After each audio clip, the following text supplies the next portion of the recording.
हे भगवान प्रतिदिनम कुर्वन्तु ते मंगलम, कि मेरे पापों को नाश करके और मुझे उत्तम सुखों की मुझे प्राप्ति हो, ऐसी भावना वह भक्त भाता है। तो चलते हैं दूसरे काव्य में, अपन देखते हैं दूसरे छंद में, देखते हैं क्या कह रहे हैं दूसरे छंद में, क्या इसका वर्णन निकल रहा है। श्रीमन्नम्रे सुरा सुरेन्द्र मुकुट प्रद्योतिरत्न प्रभा भास्वदपाद नखेन्दवः प्रवचनां बोधिन्दवः स्थायिनः ईशर्वे जिन सिद्ध सूरनुगतास्ते पाठिकाः साधवः स्तुत्या योगिजनैश्च पञ्चगुरुवः कुर्वन्तु ते मङ्गलं, कुर्वन्तु मे मङ्गलं, कुर्वन्तु नो मङ्गलम्। क्या कह रहे हैं, आ जाएगा।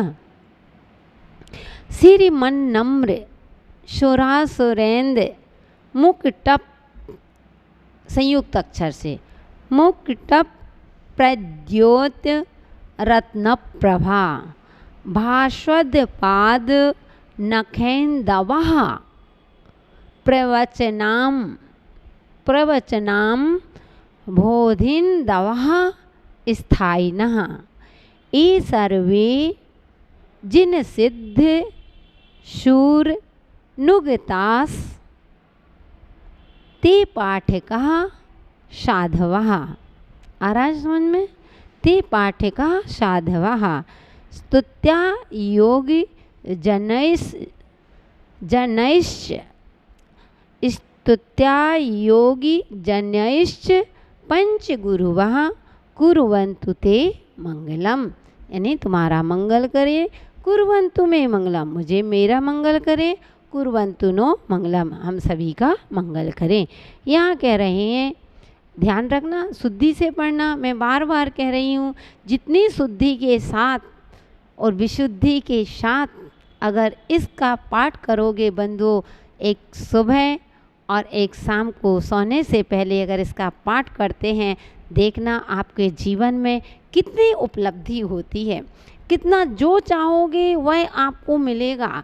एक बार विश्वास के साथ पढ़ना एक ऐसा स्रोत है बंधुओं कि हमारे जीवन में हर पापों को नष्ट कर देता है। तो कह रहे हैं और शुद्धि के साथ, ये नहीं, आपको जो आपकी गलत धारणा, जो आप गलत पढ़ चुके हैं, उसको सुधार तो करना ही पड़ेगा। हमने बताया ठीक है, आप मंदिर में पढ़ते हो, घर में भी पढ़ते हो, मैं मानती हूँ, लेकिन आपको पाप नहीं लगेगा, क्योंकि धर्म की पुस्तक लिए हो, धर्म की क्रियाएं कर रहे हो, पाप नहीं, पुण्य तो चल रहा है, लेकिन उसको फल नहीं मिल रहा। अब हमको उसका फल चाहिए, हमें उस मोक्ष सुख को प्राप्त करना ही करना है, क्योंकि हम बहुत अनादिकाल से भटक चुके हैं। अब मुझे संसार में नहीं भटकना है, इसलिए शुद्धि और विशुद्धि के साथ पढ़ेंगे। तो ऐसे ही, क्योंकि हम मानते हैं कि आपको मेहनत करने में इसमें मेहनत पड़ेगी और डबल मेहनत पड़ेगी। देखो उन्होंने कभी मंगला, क्यों आपने कभी पढ़ा भैया? नहीं, देखो कितनी जल्दी बन गया। और आपने हमेशा पूजन करते हैं, आपसे नहीं बन रहा है, यानी शुद्धि नहीं आ रही है, क्योंकि आपकी पहले से वह हैबिट में आ चुकी है।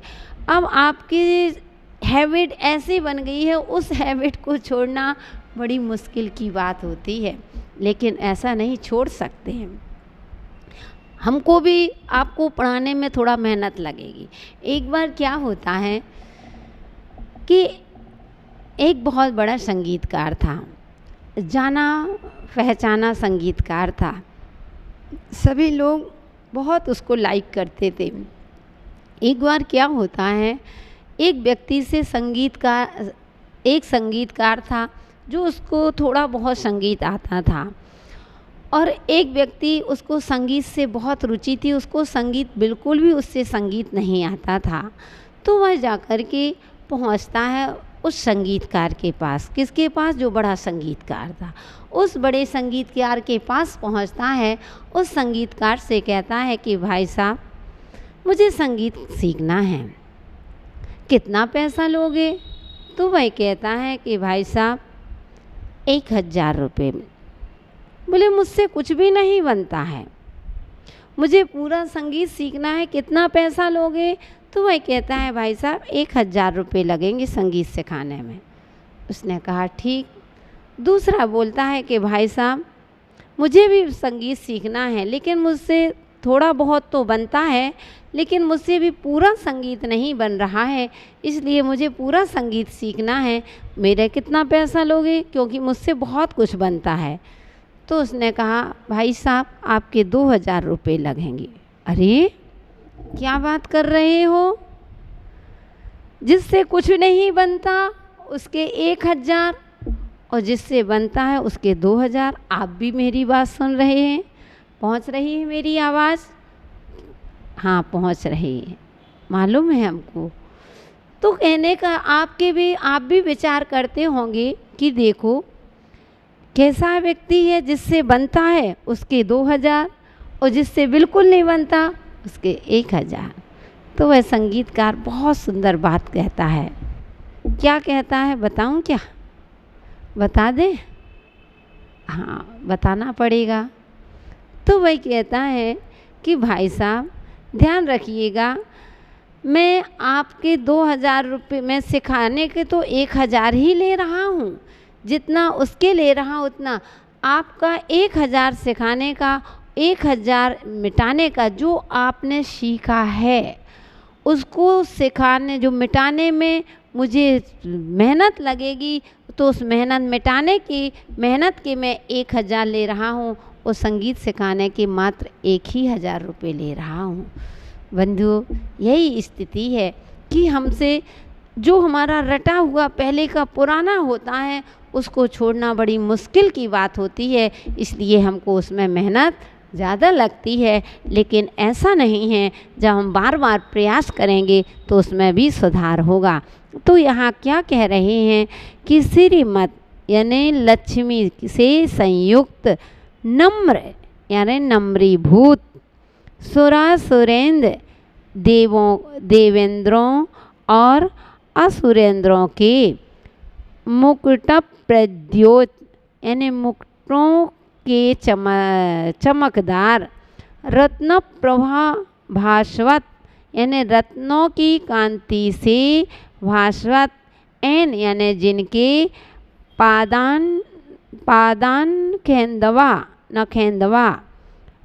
नखेंदवा यानी चरणों के नख रूपी चंद्रमा हैं। प्रवचनाम बोधिंदवा और जो प्रवचन रूपी समुद्र को वृद्धिगत करने के लिए चंद्रमा के समान हैं। स्थायिना यानी जो अपने स्वरूप में स्थित रहते हैं। योगी जनहि स्तुत्या योगी जन जिनकी स्तुति करते हैं। ये सर्वे वे सभी जिन यानी सिद्ध अर्हंत सिद्ध सूर्य नुगतः आचार्य सहित पाठकः उपाध्याय और साधवा साधुजन ते मंगलम तुम्हारा मंगल करें कुर्वन्तु ते यानी करें। यहाँ कह रहे हैं कि शोभा युक्त और नमस्कार करते हुए देवेंद्रों और सुरेंद्रों के मुकुटों के चमकदार रत्नों की कांति से जिनके चरणों के नख रूपी चंद्रमा की ज्योति स्फुरायमान हो रही है और जो प्रवचन रूप सागर के वृद्धिगत करने में स्थायी हैं चंद्रमा हैं और योगी जन जिनकी स्तुति करते हैं, ऐसे उपमा लगा रहे हैं कि जिनके देवेंद्रों के जो शोभा युक्त नमस्कार करते हुए देवेंद्रों और सुरेंद्रों के मुकुटों में जो चमकदार मणि रत्नों की कांति है जो और जिनके चरणों को नख रूपी चंद्रमा की ज्योति से स्फुरायमान हो रहे हैं, ऐसे जो प्रवचन रूप के सागर को में वृद्धिगत करने वाले हैं, में स्थायी चंद्रमा के समान है, ऐसे योगी जन जिनकी स्तुति करते हैं, योगी जन भी जिनकी स्तुति करते हैं, आर्यन सिद्धाचार्य उपाध्याय साधु सभी की करते हैं। तो योगी जन जिनकी नमस्कार करते हैं, स्तुति करते हैं, क्योंकि बंधुओं ध्यान रखना, स्तुति करने से ही हमारी स्थिति अच्छी होती है। जब तक हम स्तुति नहीं करेंगे तब तक हमारी कभी स्थिति अच्छी नहीं हो सकती है। इसलिए महात्माओं हमेशा ध्यान रखना, मात्र पढ़ने भरे से कुछ नहीं होगा। स्तुति करते हैं, कैसी स्तुति चल रही है। कभी कभी होता है, लोग कहते हैं माता जी हम इतनी स्तुति करते हैं, हमको फल नहीं मिल रहा है, हम भगवान की आराधना करते हैं, हम भगवान की उपासना करते हैं, गुरु माँ हम रोज़ मंदिर में पूजन करते हैं, अभिषेक करते हैं, शांति धारा करते हैं, फिर भी हमारी स्थिति ज्यों की त्यों बनी है। फिर आपके भाव खराब होने लगते हैं। कुछ नहीं रखा है भगवान की भक्ति करने में, कुछ नहीं नहीं बंधु, कभी भी ये मत कहना कि भगवान की भक्ति करने से कुछ नहीं मिलता। भगवान की भक्ति करने से जो चाहो वह मिल सकता है, लेकिन तब मिलेगा जैसी आपकी स्तुति होगी वैसी आपकी स्थिति होगी। समझ गए ना? जैसे स्तुति करोगे वैसी ही स्थिति होगी। तो ऐसी स्तुति करना बंधुओं कि हमारी जो हम स्तुति कर रहे हैं उससे हमारे पापों का क्षय हो। ऐसा ना हो कि और हम पापों को बांधने के लिए आ गए। कि हम ज़्यादा मायाचारी में देखती हूँ संसार में इतनी भक्ति चल रहे हैं, आजकल पहले थोड़ी सी भक्ति करते थे वो चमत्कार दिखता था, आज हम घंटों पूजन कर रहे हैं, अभिषेक कर रहे हैं, शांति धारा कर रहे हैं, दान दे रहे हैं, विधान करवा रहे हैं, पंच कल्याण करा रहे हैं, लेकिन फिर भी हमारे जीवन में जरा सा भी चमत्कार नहीं हो रहा है। जरा भी हमारे चमत्कार की तो बात दूसरी, हमारे जीवन में स्वयं में इतनी शांति नहीं आ रही है। नहीं बंधु, कहीं ना कहीं आपका पाप का स्रोत चल रहा है, अभी आपकी स्थिति अच्छी नहीं। अगर आपके पापों का क्षय नहीं हो रहा है तो ये मान के चलना अभी आपकी स्तुति अच्छी नहीं चल रही है। और जिस दिन आपकी स्तुति अच्छी सम्यक स्तुति चलेगी तो बंधु मिथ्यात्व का क्षय तो होगा ही होगा, उस पाप का क्षय होगा ही होगा। तभी आपके ये पंचैते परमेष्टिना प्रतिदिनम कुर्वन्तु ते मंगलम, तब वे पंच परमेष्टि आपकी स्थिति। जब पापों को छोड़ोगे और पुण्य की क्रियाओं में संलग्न रहोगे तब वे भगवान हमारी रक्षा करेंगे। तो यहीं पर भक्त वही कह रहा है कि वे जिनकी योगी जन जिनकी स्तुति करते हैं, ये सर्वे वे सभी जिन सिद्ध यानी अरहंत, जिन माने अरहंत, सिद्ध माने सिद्ध, शूर नुगता और आचार सहित पाठ कहा। कौन? उपाध्याय परमेष्टि। और साधवा साधु जन जिनकी स्तुति करते हैं, ऐसे अरहंत, सिद्धाचार, उपाध्याय और साधु, ये पांचों परमेष्टि तुम्हारे कुर्वन्तु ते मंगलम, तुम्हारे पापों को नष्ट करें और तुमको सुखी करें। कुर्वन्तु में मंगलम, मेरे पापों को नष्ट करें और मुझे सुख की प्राप्ति कराएं। कुर्वन्तु नो मंगलम, हम सभी का मंगल करें। हे भगवान मेरे पापों का क्षय हो और मुझे पुण्य की प्राप्ति हो। ऐसे भावनाओं के साथ हमेशा अपने भगवान की स्तुति करना। पहला काव्य और दूसरा काव्य में भाव उसके वही हैं, इसलिए पहले काव्य में भी कह दिया पंचैते परमेष्टिना प्रतिदिनम कुर्वन्तु ते मंगलम, वे पांचों परमेष्टि मेरे पापों का क्षय करके और मुझे सुख की प्राप्ति कराएं। और यही भी कह रहे हैं कि कुर्व स्तुत्या योगी जनेश पंच गुरुवा कुर्वन्तु ते मंगलम, कि वे पंच गुरु हम लोगों की रक्षा करें। हमारी रक्षा तभी होगी जब हम उस पापों का क्षय करेंगे, अपने पापों को रोकने का प्रयास करेंगे, तभी हमारे जीवन का सही कल्याण हो सकता है। तो ऐसे भावनाओं के साथ हमने अपन ने देखा। अब देखते हैं सम्यक दर्शन। सम्यक दर्शन बोधवृत्तममलं रत्नत्रयं पावनं मुक्ति श्रीनगराधिनाथ जिनपद युक्तोपवर्गप्रदः धर्मा सूक्ति सुधा च चैत्यमखिलं चैत्यालयं श्रेयालयं प्रोक्तं च त्रिविधं चतुर्विधममी कुर्वन्तु ते मङ्गलं कुर्वन्तु मे मङ्गलं कुर्वन्तु नो मंगलम। यहाँ क्या कह रहे हैं? बन जाएगा, सभी से आ जाएगा। कहते हैं सम्यक दर्शन बोध वृत्त ममलम। पुनः पढ़ लेंगे। सम्यक दर्शन बोध वृत्त ममलम रत्नत्रयं पावनम मुक्ति श्रीनगराधिनाथ जिनपद युक्तोपवर्ग प्रदः धर्मः सूक्ति सुधा च चैत्यमखिलं चैत्यालयं श्रेयालयं प्रोक्तं च त्रिविधं चतुर्विधममी कुर्वन्तु मे मंगलम। यानी यहाँ कह रहे अमलम यानी निर्मल।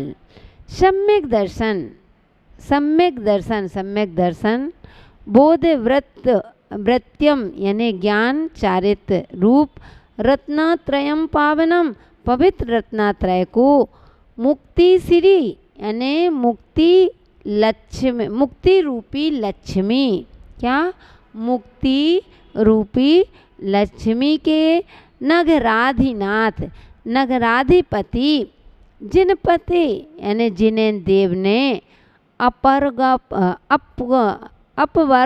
प्रदा यानी मोक्ष को देने वाले धर्मा उक्त धर्म कहा है सूक्ति सुधा यानी सूक्ति सुधा जिनागम अखिलम चैत्यालम समस्त जिन प्रतिमा और श्रेयालयम चैत्यालयम लक्ष्मी का आकारभूत जिन मंदिर धर्म त्रिविधम धर्म 3 प्रकार का है प्रोक्तम यानी कहा है च अमी और ए चतुर्विध 4 प्रकार का धर्म ते मंगलम तुम्हारा मंगल करें नो में मंगलम मेरा मंगल करें और नो मंगलम यानी हम सभी का मंगल करें।